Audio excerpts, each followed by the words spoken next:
Greetings, I'm Joy Bostic, Associate Professor in Religious Studies and Founding Director for the African and African American Studies minor here at CWRU. It indeed is an honor for me to be here on this occasion, and I would be remiss if I did not acknowledge and honor those ancestors, those African Americans who have gone on and lived their lives fighting for freedom. For that's what Juneteenth is all about. It's about the struggle for, as well as the celebration of, freedom. Juneteenth is called or referred to as Emancipation Day, Jubilee, Independence Day, but it precedes the 4th of July as a way of thinking about how freedom is defined or ought to be defined in this country in a way that is inclusive of those who have been marginalized and oppressed. African Americans embrace the notion of Jubilee as a biblical idea. In the Hebrew Bible, or what Christians may refer to as the Old Testament, there's a priestly tradition that called for a Jubilee, that called for the freeing of those enslaved by the Hebrew people. And African Americans heard those stories and embraced and adapted those stories in ways that configured and reconfigured their own narratives, their own experiences. And so Jubilee was about a reckoning of time. And so in thinking about Juneteenth, emancipation and Jubilee, African Americans were asserting a sense of reckoning of time. As Charles Long talks about in his work on African American religion, the African American religion, culture, dance, music, political struggle speaks to and is born out of the involuntary presence of African Americans who have been enslaved, of people of African descent who have been enslaved. And it speaks to a kind of living within the tension of an absurdity, of being a human being, of recognizing oneself and understanding oneself, of coming from a community whereby people had structures and ideas and political configurations, and being taken from one's homeland and brought to a space in which one now becomes chattel slavery. Think about the absurdity of what it would mean for someone to say to you, you're not a human being, you're chattel slavery, and you are here and your purpose is to serve us. There was a sense of absurdity. There was an existential tension and violence and tragedy that spoke to. And so Jubilee becomes a reckoning of time, a legal and social, to some extent, recognition of a people's freedom. But even in that, what Juneteenth represents is how tenuous that sense of freedom is, even when it's legally mandated.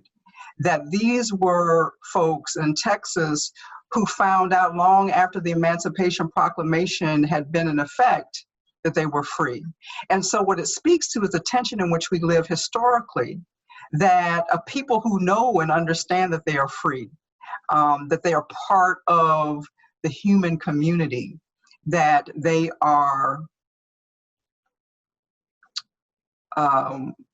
should be afforded dignity and the ability to take care of themselves, to work, to thrive, are in a space for cycles of time where there is always this kind of pushback of trying to maintain Black people in precarious circumstances, Black people in a sense of marginality. And that's what we're seeing in this country right now, that even in 2020, we see with extrajudicial killings, and we see with the law enforcement practices which stem from, as we know, from Michelle Alexander's work on the new Jim Crow and other people's work on how policing in this country derived out of the need to surveil and control Black bodies and to continue to exploit their labor.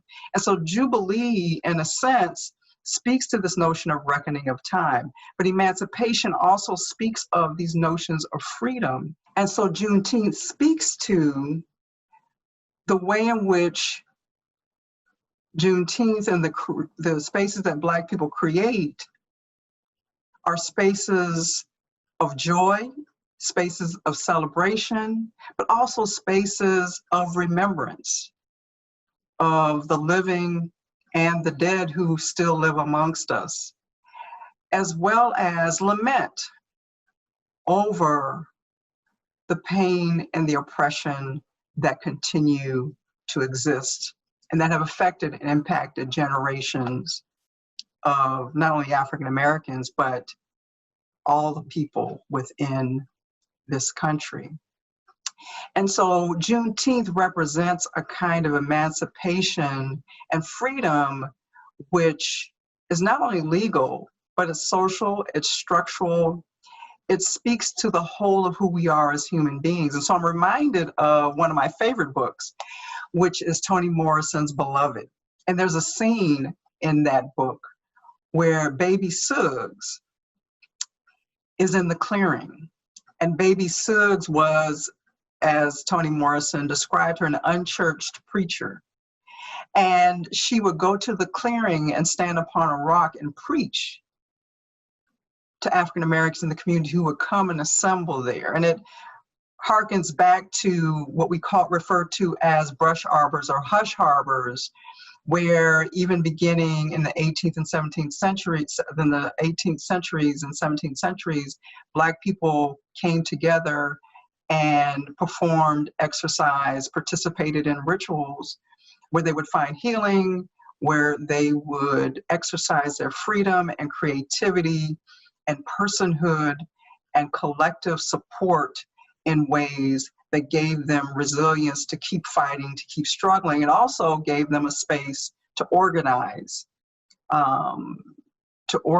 for freedom. But in that clearing, as Toni Morrison describes it, baby Suggs calls all of those to her to dance, to sing, and to cry. And she calls the men, and she calls the women, and she calls the children to do each of those individually, and then they all get mixed up together. And so what that says is, to me, is that it continues this tradition of African Americans coming together, and even in the same space, being able to dance, being able to sing, being able to cry, being able to emote, and be honest about the struggle that we continue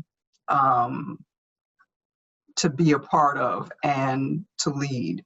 And so lament and remembrance and joy and celebration are all a part of Juneteenth.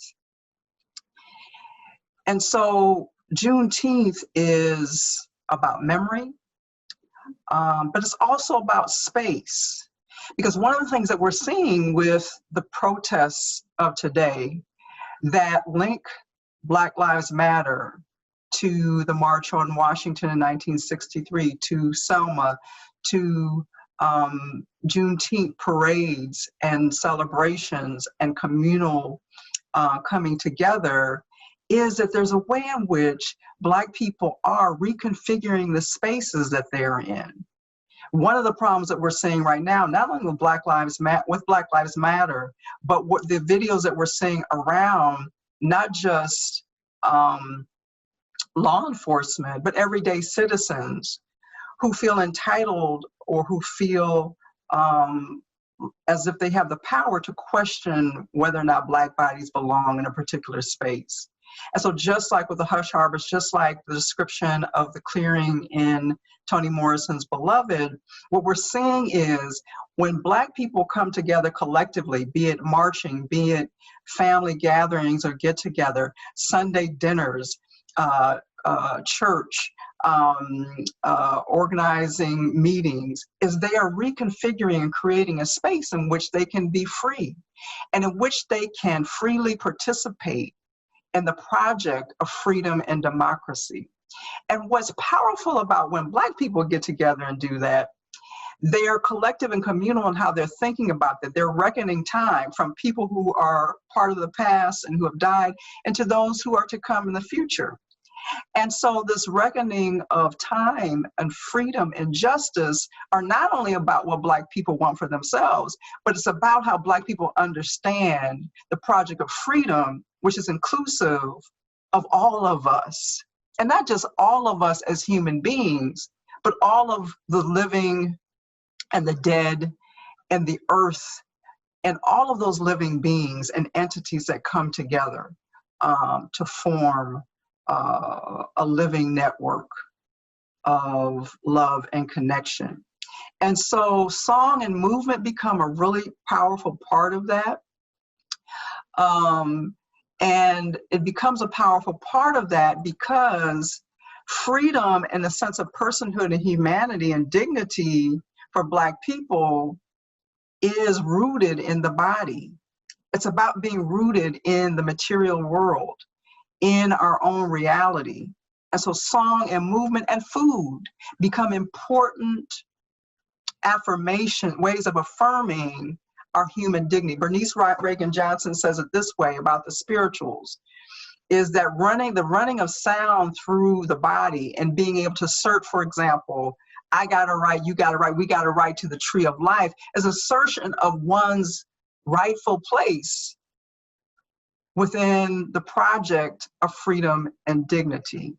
And so food, song, dance, movement become ways of continuing to affirm and assert who we are as human beings, that we are creative, that we are connected, that we are improvisational in how we respond to the current moment. And so collective freedom becomes a very important part of how we understand Juneteenth, that it's about freedom that is not partial, freedom that is not segregated, freedom that is not different from for me or for you or dependent upon.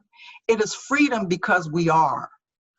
It is freedom because my denying your freedom denies my own humanity, denies my own affirmation of life. And so I can't participate in the denigration of your personhood.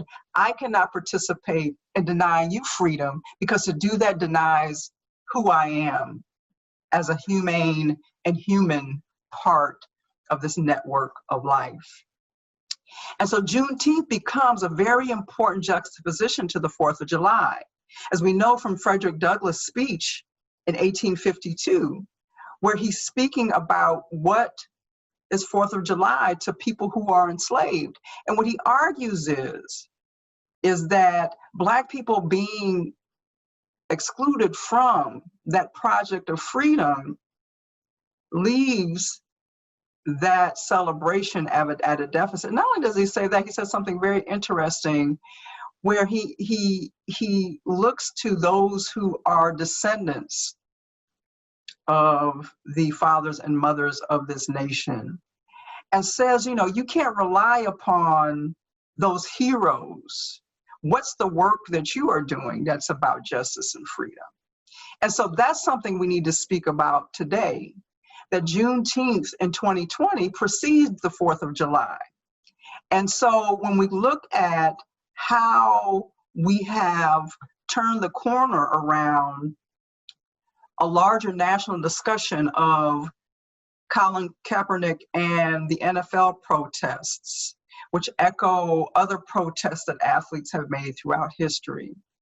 When we think about, again, the Black Lives Matter protests and how they echo Montgomery and Selma, is that the bringing together of the spiritual and the material are always important.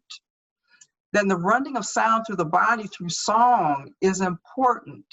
And so when we look at the connection between Juneteenth, Selma, 1963 March on Washington, and the Black Lives Matter movement today, which has erupted in protests across the country and around the world, the project of freedom continues to be girded up by movement and song, as well as analysis and articulation of what does it mean to do this work of freedom together.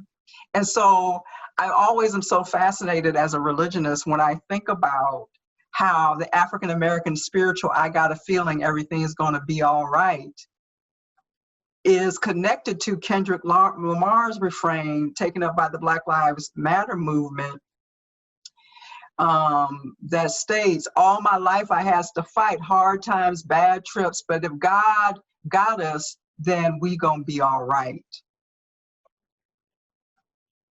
I think that I find joy in the connection between the African-American spiritual, oh freedom, oh freedom, oh freedom over me. Before I be a slave, I'll be buried in my grave and go home and be free. And think about that in relationship to Beyonce and Kendrick Lamar's hymn, Freedom. Freedom, freedom, I can't move. Freedom, cut me loose. Singing freedom, freedom, where are you? Because I need freedom too. And then we also look at the connection between, for example, Janelle Monáe's Wonderland Records, Hell You Talking About, where the names of those who have been killed by police violence, as well as the self-deputized violence of white citizens, are called out as a way of making and rendering sacred that which has been touched by what African Americans and community would think of as evil, to the spiritual heaven. I got a robe, you got a robe, all God's children got a robe. When I go to heaven, gonna put on my robe, gonna shout all over God's heaven. Heaven, heaven, everybody talking about heaven ain't going there. And so what we see is the tradition started in 1865 in Juneteenth has continued to this day. It's been adapted and reconfigured, but it's the same project that really is about freedom. And so I think where we are right now, as we think about sort of national galvanizing around the idea of Juneteenth, is we need to think about, well, what is Juneteenth? What is the lens that Juneteenth places upon? Not only the historical struggle around African Americans and race, but how we think about freedom as a lens to the 4th of July as well. And the exclusion that many people have felt around that holiday. You know, at the same time, as Bernice Johnson Reagan says, as the spirituals say, I got a robe, you got a robe, I got a right to tree of life. It speaks to this understanding that African Americans assert, I'm included in this whether you approve or give permission or not. But because of the legal, social, political, economic structures that continue to oppress and marginalize Black people and people of color, there still is this sense in which we as a nation have not done the work of understanding fully what freedom means. And that Black people represent the intersections of how we need to think about that. As we're changing demographics in this nation, we also need to think about our LGBTQ brothers and sisters, particularly Black transgender women and brown transgender women who are also being murdered. The project of freedom has to be something that we think about in terms of socioeconomic status, in terms of ability, in terms of sexuality, gender. All of these things are part of the African American project of freedom and how we ought to think about what freedom and emancipation really means. Because until we decide and understand that as a country, as a nation, we will continue to expend energy and resources in ways that will not enable any of us to fully thrive and become.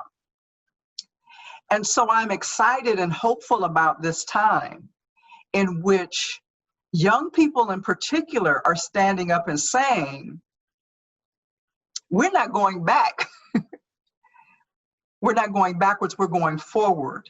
And we want to live in and create a world